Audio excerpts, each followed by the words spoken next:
Okay, this is a presentation about how to use social media to improve your search engine rankings. Very specific topic, and I'm going to guide you through the actual steps. I'm excited to be collaborating with Similarweb. I've been kind of seeing Roy and working with Roy a little bit online for a long time. I'm actually in Chicago in the US, and but I think that this applies to anyone, anywhere. It's really a lot about relationships.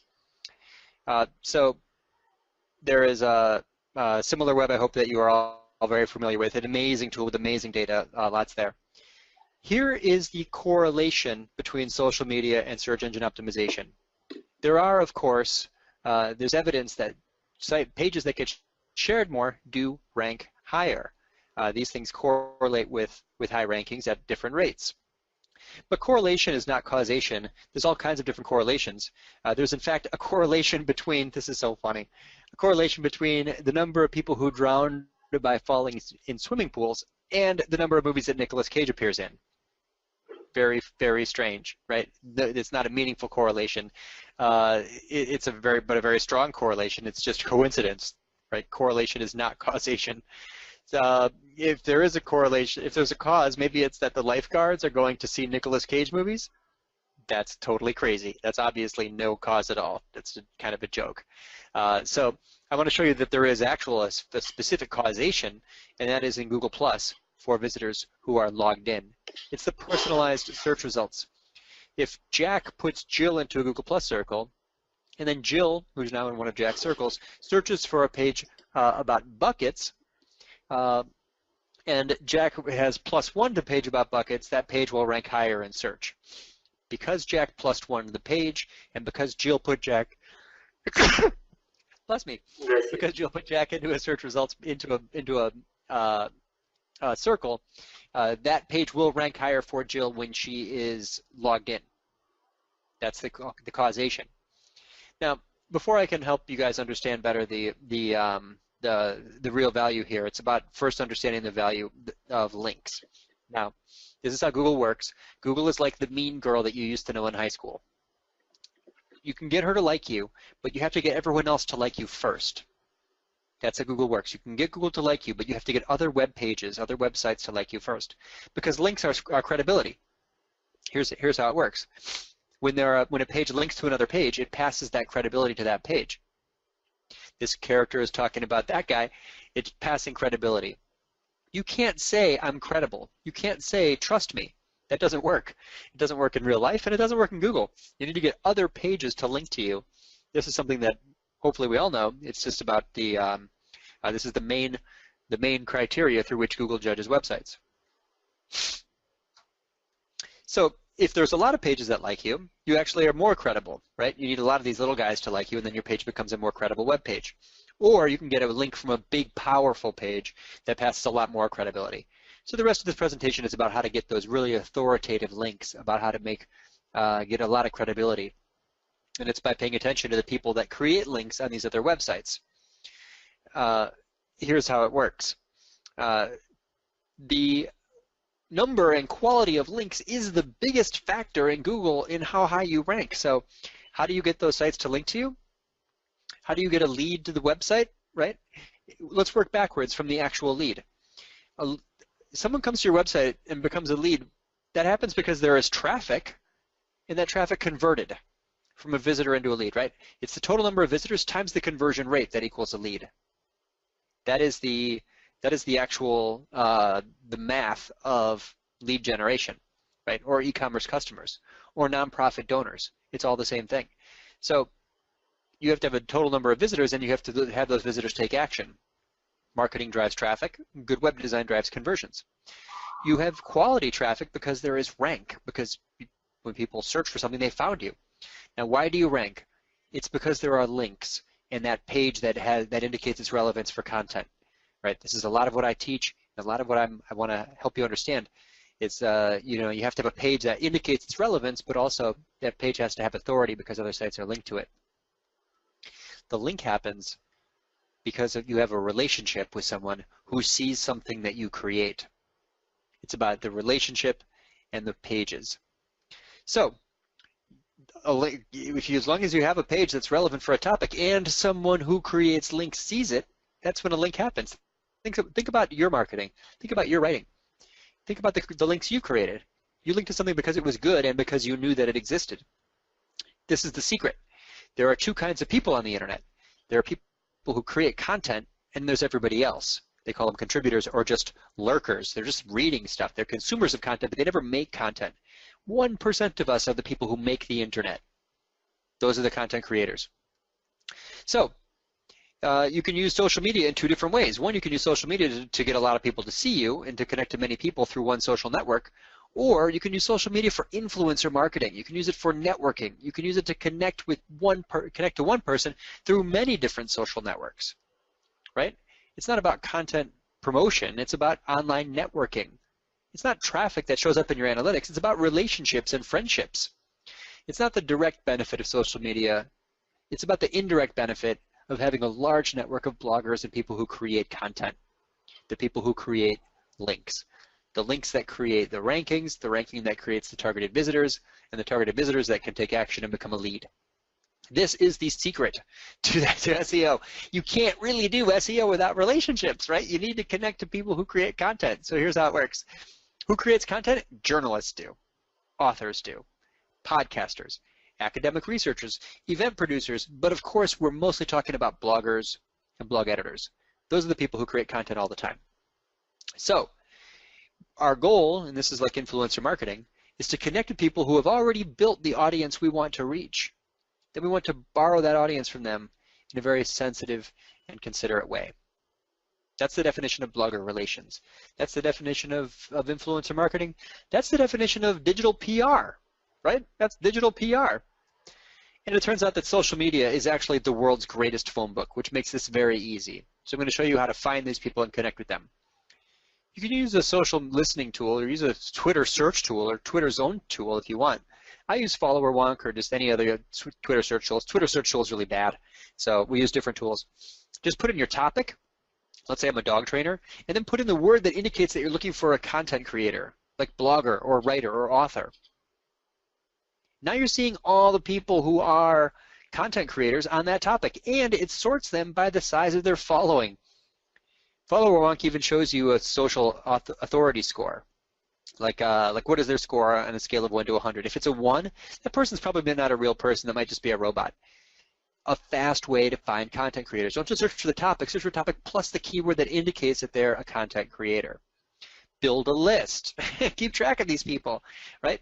Content marketers have lists. You should have lots of lists. You should have a list of topics, a list of keywords, a list of places you want to write for, a list of influencers, content creators. I do this all the time when I create content. I sometimes will just create a piece of content and then decide to share it with someone who's very targeted, someone who's very likely to be interested in this content. And to do it, all I have to do is to put in, make a simple tweet, such as this one, a few things that journalists can learn from content marketers. There's a link. This is a post I wrote for The Guardian. Carbon copy former journalists Paul and Claire. To find Paul and Claire, all I did was go to FollowerWonk and I typed in journalist and content marketer, and I found a list of people who are interested in both of those topics. Very easy, right? And so Paul follows me, Paul comments here in Twitter, Paul retweets it, Paul favorites it, and the next day Paul is actually connecting with me on LinkedIn. See how simple that is? You can find people who are very specific in social media. It is the world's greatest phone book.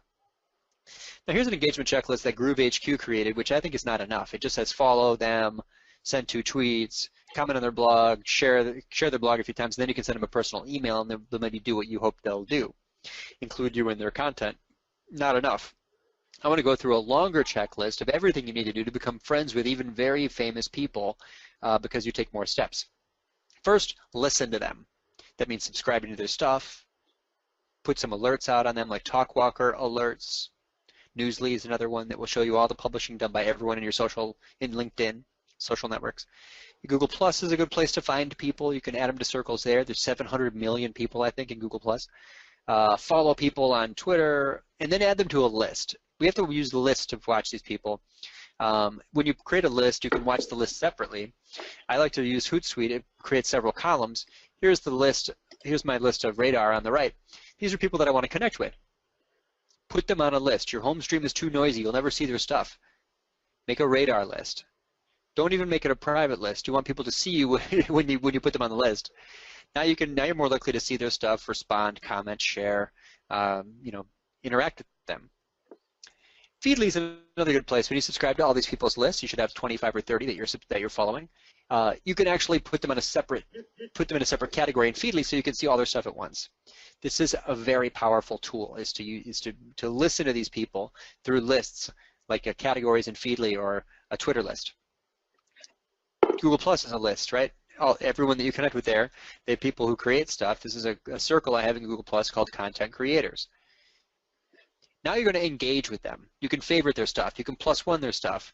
You can like their comments. You also can comment on their blog. Guys, this is so important. This is the key to content marketing. You really need to comment on people's blogs before you can expect them to connect with you. This is huge. It's a very big thing because you can, even very famous people read all their comments, so you can make sure that your content is visible to them because you're leaving a thoughtful comment in their content. One of the things that I know that I should have done much earlier in my career as a marketer is be more active on other people's blogs. Great marketers write content and write comments everywhere. And the comments look like a conversation, right? It's comments and it's comments on comments. So Lori writes something, Amanda's commenting on that.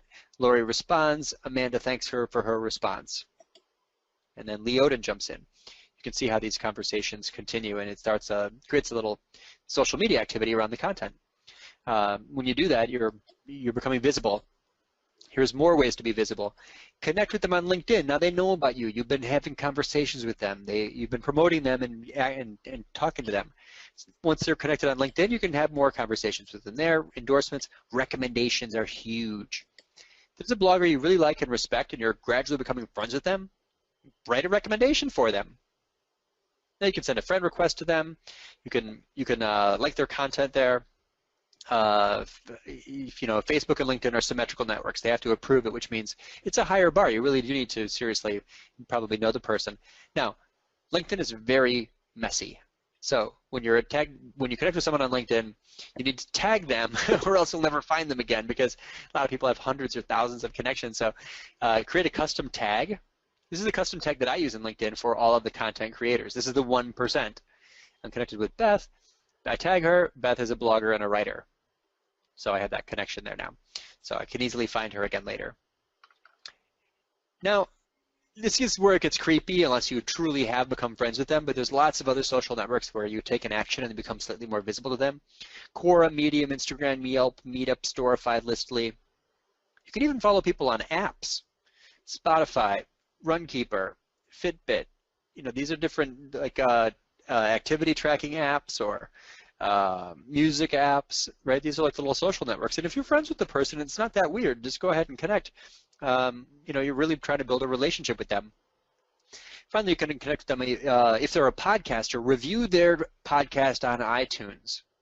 They're going to love you for this because iTunes reviews are really hard to get, just like an Amazon book review. Write someone, if they're an author and you write them a book review, they'll be so happy you did that. That's the extra mile. This is worth a lot, and it kicks in this psychological trick, right? It's called reciprocity. People automatically want to help people that help them. Remember, our goal is in the end, you're making a friend, but you also want to be included in their content. So these are ways to really be very visible to someone in ways that make them very grateful for your help. You got to go slow. You definitely have to go slow if you're the person's very famous or they're like an online celebrity. If they're much more famous than you, this is going to take a long time. You want to be in the New York Times? Yeah, you can connect with 10 New York Times journalists and gradually become friends with them, but don't rush it. It's going to take some time. So, but nothing's out of reach if you go slow enough. Finally, you are a publisher yourself. You have to understand that your blog is a great networking tool. You can mention people in your content, right? Find something they wrote and put it in your content. Or ask them for a specific quote, a contributor quote. Great articles, think of it this way. An article optimized for search includes keywords. An article optimized for social includes people. Put people in your content, right? Don't just keep writing forever just the same stuff over and over. So ask influencers to contribute a quote. Hey, I'm writing something on this topic. Just include them in there. Now they definitely know about it. and they may share it with their audience. They're also more friendly with you now, so they may include you in their content. Expert Roundup is the next level, very popular format. Take 10 influencers, send each of them a question. They send you back answers, copy, paste, and you've got an article that is more likely to get shared. It's not automatically going to be shared by them, but you're more likely to be visible to them, of course, as well. Now, if you find an expert on a topic, you can actually just send one person 10 questions, and you got a deep dive interview. Or even more fun, like if Roy and I were making content together, he might email me a question, I email back an answer. He emails me a second question that's based on my answer, or vice versa. Maybe I'm emailing him questions. I can make it a longer string of emails that makes it a better conversation. This is in an article that I wrote called the Online Networking Guide. Search for the Online Networking Guide and you'll find these step-by-step instructions. Dr. Pete is big guy on Moz. Justin Cutroni works at Google. Neil Patel, of course, is a very well-known marketer. I've met tons of these people over time, and I do it by writing roundups or posts that include them in my articles. When I had a conference last year and I asked Dr. Pete to speak, he did. I know him. How do I know him? From my blog, from collaborating with him on my blog. Use your blog as a networking tool. You are the media, so act like a journalist and include people as sources. That's a big key. Finally, you're going to become friends with these people, right? I do a different Skype call or Google Plus Hangout with a different marketer once or twice a week. Bloggers all over the world.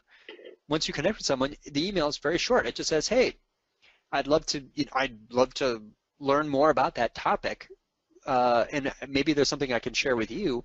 Would you be interested in jumping on a quick call?"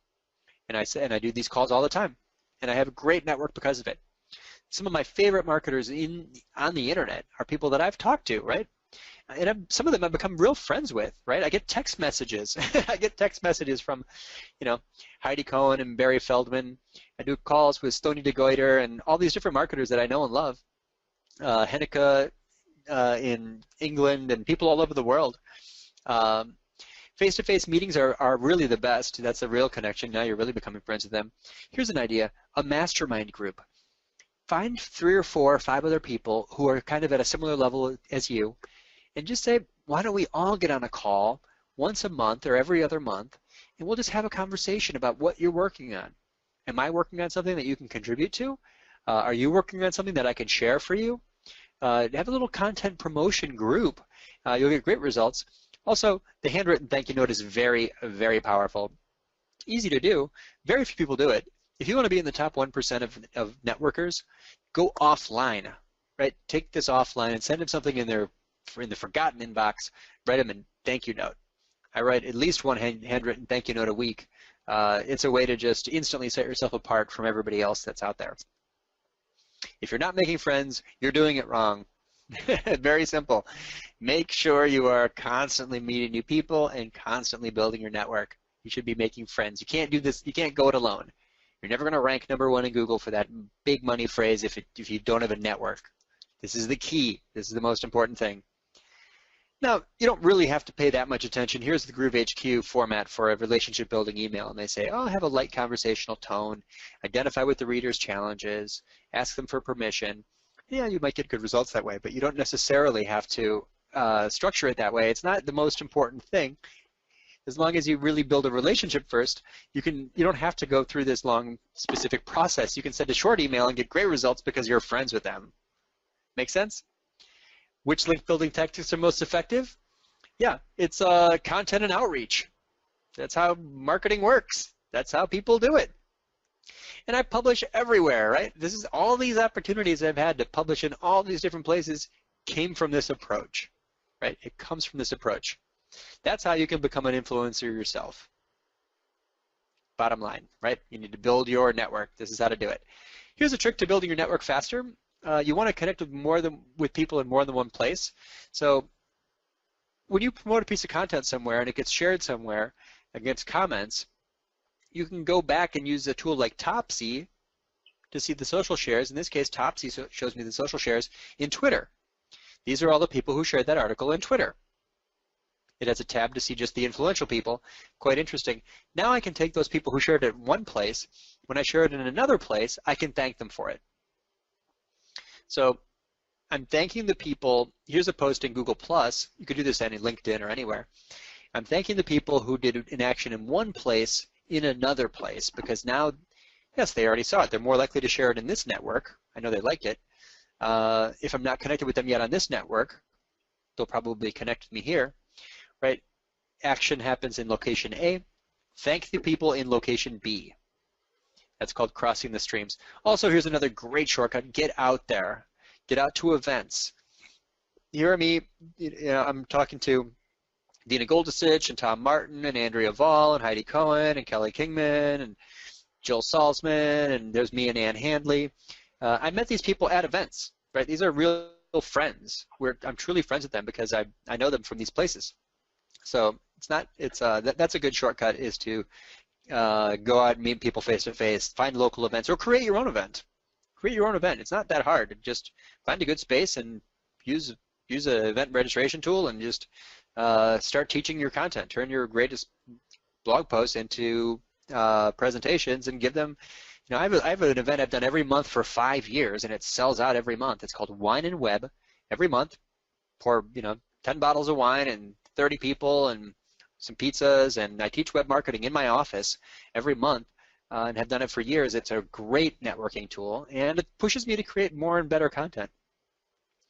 Live events are always at the top of the list for most effective B2B tactics. Right, this is the Marketing Profs and Content Marketing Institute B2B content marketing survey. There are tools for influencer marketing. InkyBee is one of them. It will build a list for you. InkyBee is nice because it shows you the domain authority. After all, we're trying to get a search ranking benefit. If you should get mentioned or linked to from one of their blogs, this is the value you'd get from that. There's the domain authority. This tool also draws little progress charts to show how much you've done to connect with people. If you commented on their blog or retweeted them, you can see, I need to comment on their blog more often. It's GroupHigh. It's another one. These tools build lists for you. They track activity for you. I think Tracker with 2 A's is another one. Lots of influencer marketing tools. Influencer marketing is like a industry now. I mean, there's all kinds of services and products for it. Now, be careful. If you just use social media to get traffic from social media instead of looking for the indirect search ranking benefit, you might be disappointed, because visitors from social media are, you have to work at it all the time. It's not like search. If you rank for a page in search, you just kind of get traffic from that page. Search, social, and email, you have to keep working at, of course. But every page on your website is a chance to catch traffic, just like a sail catches wind. So you can create more pages that are relevant for more phrases and get that traffic. Traffic from social tends not to take actions as often. Maybe they'll subscribe to the newsletter, but they're very unlikely to become a lead. If your goal is lead generation, you might be very disappointed. Here's the analytics from my own site. Only 1 in 5,000 visitors to our website from Facebook. 1 in 5,000 Facebook visitors becomes a lead. Very, very, very low. But the percentage of visitors who become a lead from search, much higher, right? 6 times as high or 10 times as high. Why? Because they have intent. Because they started with a keyword. Because they are actually looking for something. Social visitors tend not to be looking for something. So this makes the case that maybe the indirect benefits are the biggest benefits. Maybe the online networking is the best part about social media. So don't just leave it to chance. You share something on social and a lot of people see it, then maybe some of those people are in the 1% of content creators, and maybe those content creators will link to it. My approach here is to skip that part at the beginning and make your content directly visible to the creators. Instead of just sharing something and hoping someone sees it and they share it, and maybe a content creator sees it and then they read it and think it's worth sharing or worth linking to, then they link and now you increase the ranking. Skip that nonsense at the beginning. Just make your content directly visible to content creators, potentially by just collaborating with them on the content itself. Now, if you're wondering how you're going to get time to do all this great sharing that you want to do, you can save time by for the other stuff by just using instead of sharing over and over manually through Twitter, Facebook, Google+, Tumblr, wherever you share. I want to show you a trick to save a lot of time. HootSuite, of course, or social scheduling tools will share stuff. Will save time. You can schedule stuff in advance, so you can line up all of your tweets and posts and LinkedIn things and everything for the week or for the month just by choosing them times for the future when you do things. You can, in a half a day, schedule a month's worth of stuff. Or you can click the auto schedule button and it will just choose different times for you, and it shares stuff when your audience is active. Buffer does the same thing. You just press the buffer button and it shares something when it thinks your audience is active. Very efficient way to share content. But automation will save you much more time, and here's how. First find three things: the content that gets shared and clicked and gets visitors to act. Then we're going to find the best times of day, and then we're going to load it into a tool that will actually do this for me over and over, and we'll keep sharing over and over time. Was that a question? No, all good. Okay, so here's a tool that shows you all the sharing, and I've got BuzzFeed, and it shows BuzzSumo, and it shows me the total number of shares for every piece of content across every social network. So these got this much traction in those social networks. Add these to your list. Next, go to find the content that gets clicked the most. I got this from the paid version of HootSuite. I actually upgraded to the paid version and actually just got this report, and then I deactivated before I had to start paying every month. This is like the free trial gave me this report. This is just the post that got clicked the most. Some things get shared a lot, but not clicked. These things are the ones that get clicked. Total number of, okay, so I'm going to add these to my list. These articles, add these to my list. Next, here's a great trick for measuring content performance. You just go to the reverse goal path report in Google Analytics and see the goal of newsletter subscriber, and then look at what people were doing right before they subscribed. Filter so you're only seeing the blog posts, and choose from the drop-down just the newsletter subscribers. This is the number of people who subscribed to the newsletter after reading these blog posts. Add those to your list. Now you know the posts that get shared the most, the posts that get clicked the most, and the posts that get subscribers the most. Put those on a list, and I can see, well, these are the posts that get this percentage of conversions. People who read this, 0.76% of people who read this post become a newsletter subscriber. Very, very powerful. These are the most inspiring posts on my site. Some posts are much more inspiring than others. So, there's in the top 50, some posts get almost no one to subscribe. Some posts that get almost 1%. You should definitely know in advance the percentage of people who take which actions on your website. Now, what times of day? If you're in the US, 11 o'clock Chicago time is a good time because New York, it's lunchtime. California, it's breakfast. So, but you can actually use a tool like Follower Wonk again to just show you the exact times of day when your audience is most active. I don't emphasize this too much because who cares? People could be active, you should just share all the time. It doesn't really matter. You might have an international audience, which suggests sharing at different times, or you might want to share when your audience is less active because other people are less likely to share, which is counter-competitive timing. You can share when your content's more likely to be seen because fewer people are sharing then. Now, we want to load these into a tool. I'm going to use a tool called Meet Edgar. This tool is, I think, $50 a month, so to do this kind of social automation does cost something. It saves me 6 to 8 hours per month, but very, very valuable. What it does is it puts all these things, and I'm sharing these very carefully with numbers. I put in a benefit-driven headline. I put in a secondary headline. I'm using line breaks.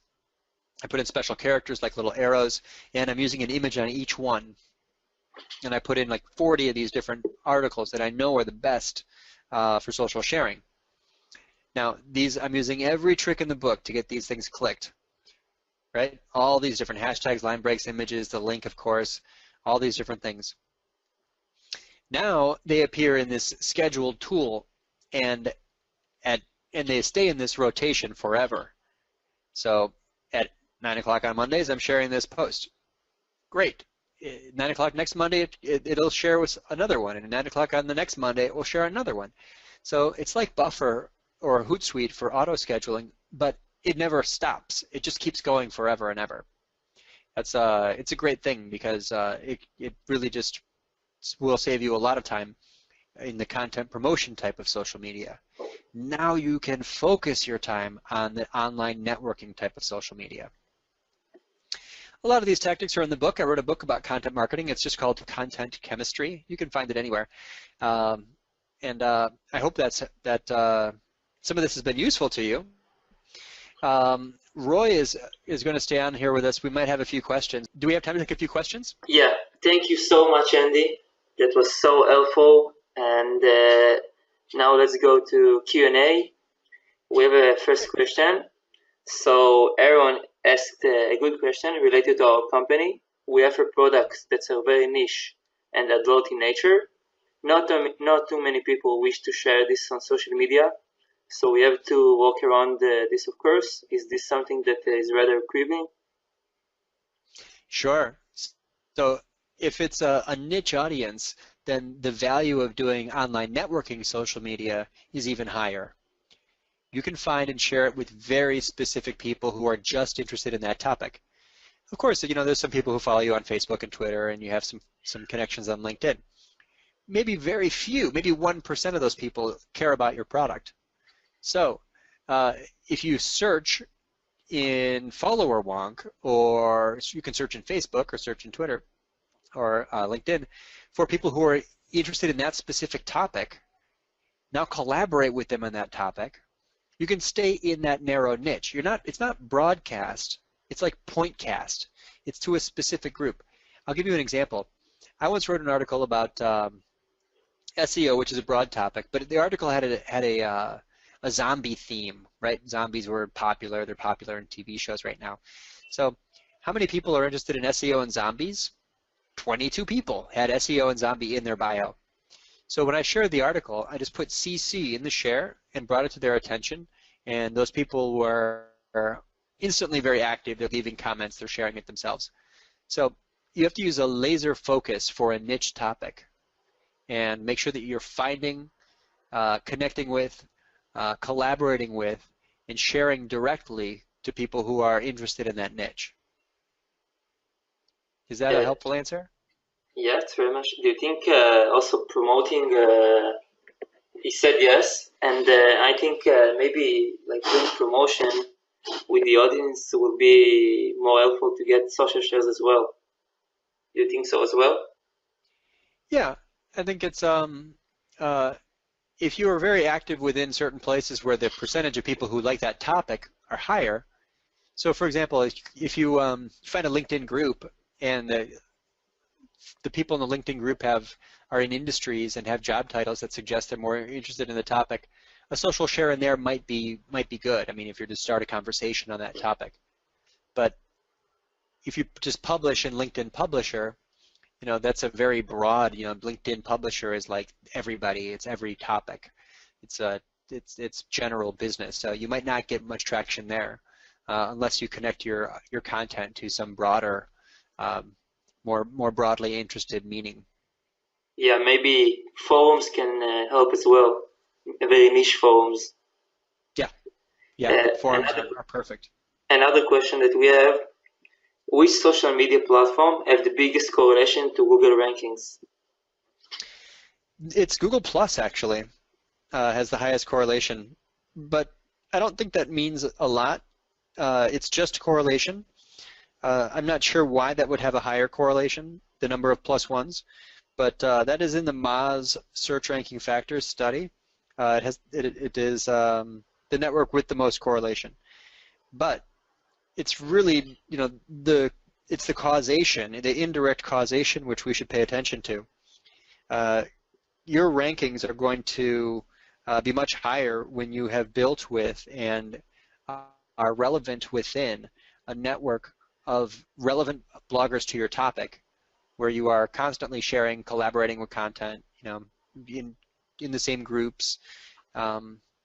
If you want to win, if you want the relationships that lead to links, that lead to rank, that lead to traffic, that lead to leads, you need to find and connect with those people in ways that are first very generous, giving them as much value as you can, and then later in ways that are very sensitive, asking very politely when you are hoping for a mention in their content.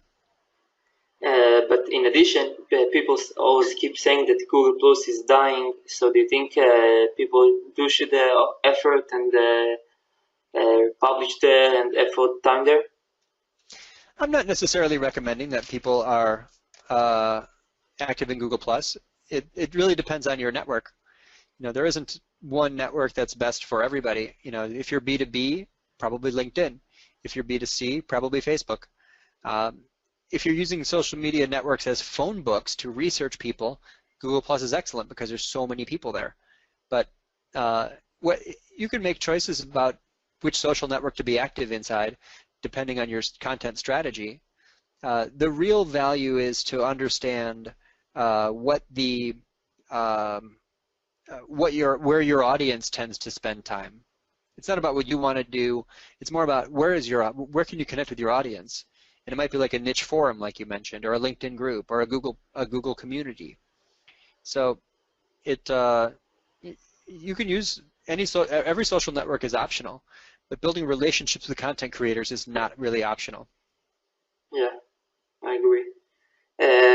Another question that we have, what to do if the influencer is no longer responding? For example, you had a relationship with him for a few months and then he vanished. He's no longer recommending you. He's not longer responding to your emails. So now what to do? There's usually more value in finding someone new to connect with than to keep trying to get the same person to come back. So some people get busy, some people move on, maybe they just have a different focus, or they got super famous and now they have no time. Maybe they change jobs. Maybe they have something in their personal life. That's okay. It's normal. You have a list of people though, and it would be a mistake to focus too much on one person. That's why we have a network. We're not over reliant upon one person. The best tool to find them for you is FollowRank. We have also heard also about the Authority Labs. If you tried it. No, what tool was that? Authority Labs. I think it's a new one. Okay. I like these tools. There are all kinds of clues. Sometimes I find people that I want to connect with just by looking at like a newspaper. If you're paying attention, then you can find people everywhere and just collaborate with everybody in every different group. I might be starting a new group here so we're a web design company in Chicago. I might start a group soon of all the owners of all the web design companies in Chicago, just for fun. Let's meet. Let's get a beer. Just invite everybody. It's not. I think that LinkedIn might be one of the best because you can find people very easily based on geography. And I really love face-to-face meetings and really feeling a close connection by having met with people in person. So any of those tools might be good. If you get a very large search result of many thousands of people, consider narrowing based on geography. Those are people that you're just much more likely to have a natural affinity with. Yeah, so in addition to events and face-to-face, so how to prepare yourself for meeting the speakers at events? Like, for example, if you want to reach one of the speakers at events, how do you prepare yourself? Oh, it's so important. So Ian Cleary of Razor Social, he goes to events, but he does not attend any sessions. He gets the virtual pass and watches the sessions later. He spends all of his time in the hallways and in the speaker lounge. So if you do attend sessions, I recommend that you sit in the front row. I don't know why people sit in the back rows of conferences. You pay to be there, and then you want to hide in the corner. You're going to see the speaker's face. The speaker's going to see your face. You should be in the front row. You should be asking a relevant question. You should be introducing yourself afterwards. If they have a book, you should bring a book and have them sign their book for you.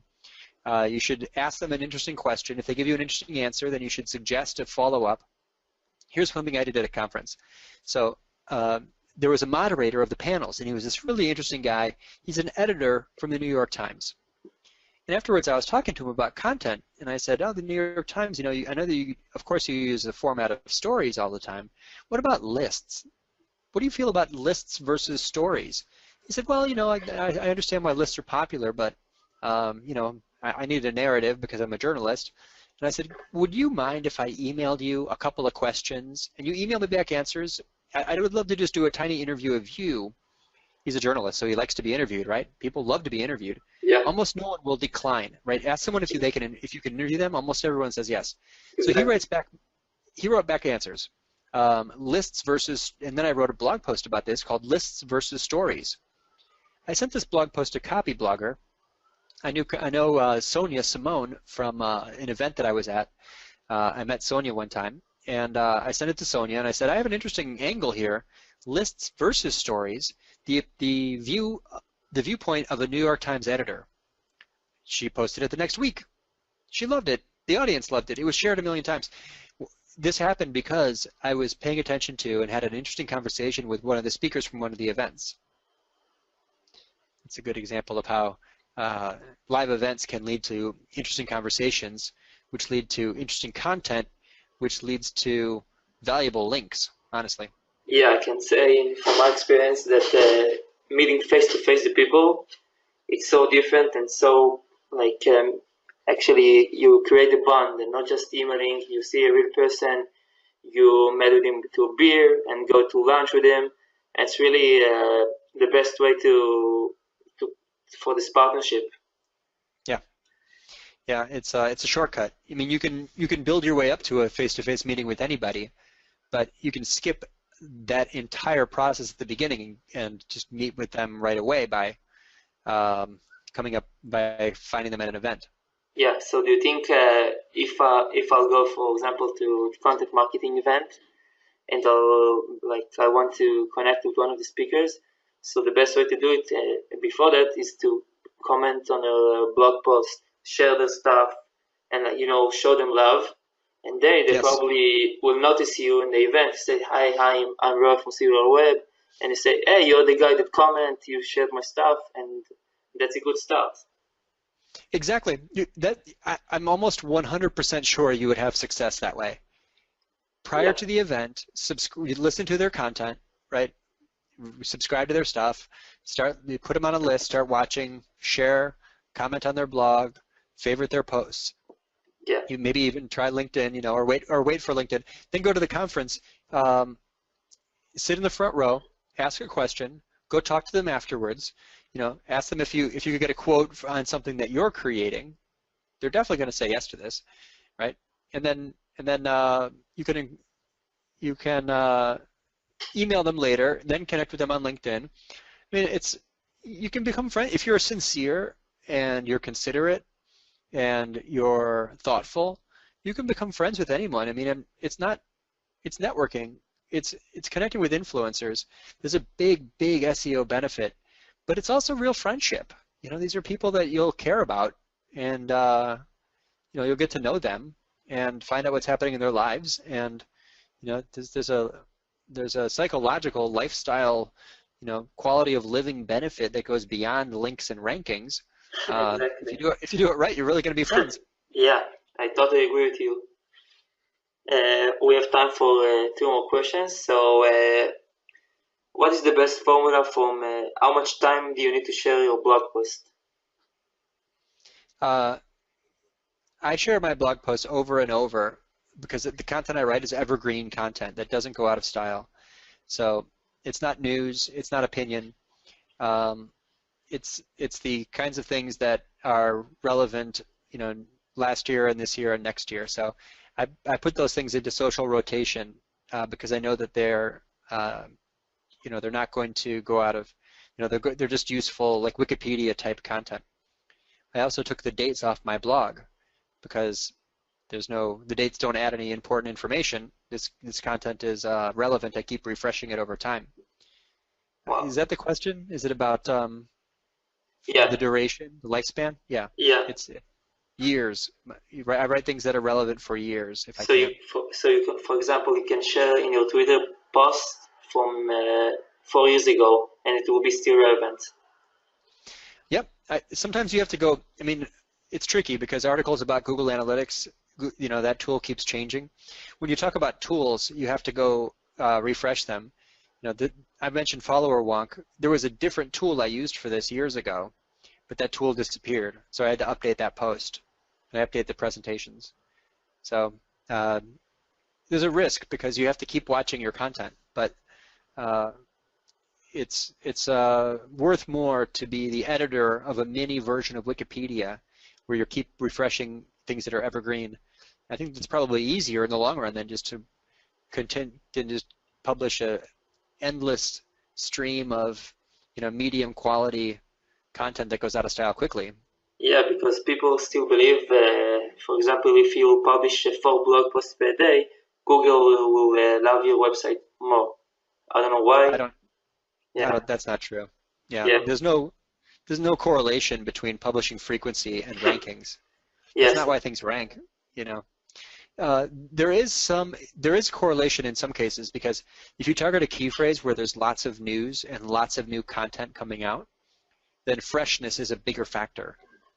So if you're publishing something about a specific feature, or let's say if I write an article about influencer marketing, it's a very popular topic. There's new articles coming out every day. It'd be very hard to rank for that for a long time. If I write an article about the design of website footers, not that many people publish articles about website footers. If I can make a great page on that, it might rank for years. Yeah, exactly. You need to find the keywords that are with no higher competition, and target them. Bring something new to the table. Yeah. It's a function of the volume of new information coming out on that topic. You have to go much bigger if the topic is something there's yeah. So lots and lots of I have stuff. a good example for this. For example, the keyword French toast have like 40,000 results or 40 million. I can't remember. So you can't bring anything new. Everyone know how to prepare French toast. Well, maybe I don't know. I try to be optimistic. There's always something. There's always a new angle. I mean, if you wrote, could you make the best piece of content on the internet about French toast? Yeah, I mean, it would be a giant article. There'd be lots of recipes. It would have quotes from all the top chefs. It would have 1,000 words about the history of French toast. It may still be possible to make the best article on that topic. Yeah. So, final question. What was the best outreach email that you got? Oh, that I've received from someone else? Yeah. This is controversial, but some of the best outreach emails I get are very short and a little bit vague. Like a guy that I kind of know sends me one sentence that says, "Hey, I finished publishing that ebook," and it has a link. And I can't remember, like, did we talk about this ebook? I kind of know this guy.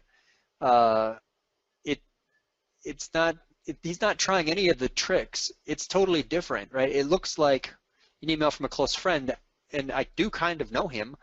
It was like a one-sentence email, and there's nothing to do but click the link, and see what he was talking about. So I don't like all of the new. I don't respond to all of the new outreach email tactics where people say, "Hey, I didn't hear from you before.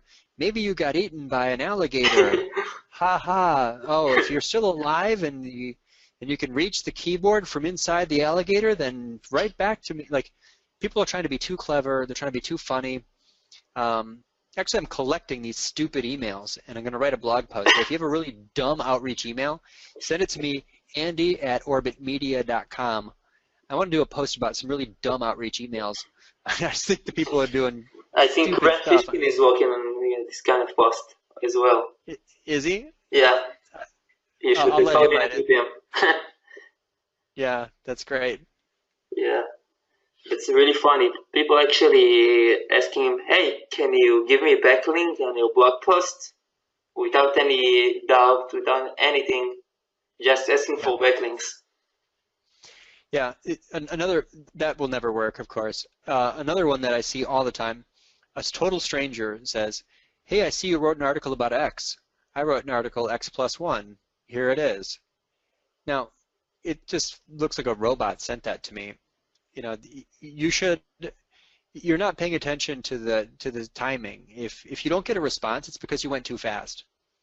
If you really know the person, you don't have to pay any attention to careful wording, outreach, email, response rates, because you're really friends with them. You know, I get a direct message in Twitter from someone saying, hey, Andy, could you share this? Absolutely. I share it in 2 seconds. Why not? I know the person. I'm friends with them. Right? It's only weird if you did not take every step first. Right? It didn't work because you're not friends with them. You're even thinking about response rates because you're not friends with them. So I'd say focus on a smaller number of high quality contacts that you can help a lot too. Start helping them. Build that little network of 10 or 15 people, and then that's going to get you a much better result. So if we're speaking about the cycle, so the cycle should start with showing love on social network, and then going to events and sit in the front row, ask question, and then do introduction, and then the third thing will be add to LinkedIn, and after it, the final cycle would be the email. Yeah, and the email might first be, without any like friendly email at the beginning, without any attention. Right, and the first outreach is normally you trying to give them exposure. You know, would you be interested in contributing to a quote to this article? I want to give you, you know, I have a list, I have a following, I have a domain authority myself, and I want to share my audience with you. So, Roy, you and I think, met this way, right? Yeah. We started collaborating on content. Yeah, you told me that my outreach email was insane, really good. I mean, we're friends now, so I can hardly remember what it was. But I remember one time calling you and saying, I reached out to you and I said, I wrote an article that's relevant. Would you like me to include you? And then later you said, hey, you have another article. Could you include me there? And I said, sure. Right? Yeah. Because it's not weird at all. Exactly. For you to ask that. Yeah. And after it was picked on Search Engine Journal, I think. Yeah. So it's really just people helping each other because they like each other. That's why that's the best part of marketing. Exactly. It's without doubt outreach is the best link building tactic. And it's just like link building. People can meet other people and become friends, and it's much more than this. Yeah. So now I would say, like, hey Roy, if you're ever in Chicago, make sure you let me know so we can get together. Exactly. You know. So if you'll be in Tel Aviv, if I'm in Tel Aviv, I'll let you know. We'll meet we'll get a coffee or something. Exactly. Okay. Thank you very, very much, Andy. That was a great presentation. And if you have any questions, you can email it, tweet me, and I'll forward it to Andy, and he will respond after it. And you have any other comments, Andy? No, but thank you so much for the opportunity.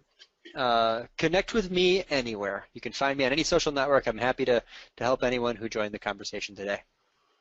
Thank you so much, Andy. And everyone have a good day. Thank you. Okay, take care. Bye-bye. Bye.